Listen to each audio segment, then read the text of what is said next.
Welcome to this RPost training video. In this video, we will review how to send an encrypted email for privacy.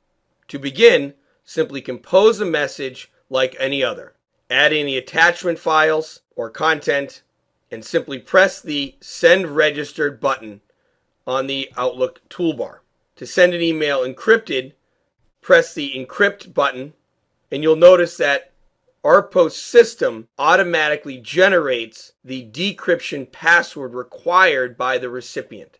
Another option is for you as a sender to create a password for the recipient to input into the file to open and view it. To make that change, you can simply go and press More, click on Options, click on Encryption, and uncheck the box RPost system generates random decryption password.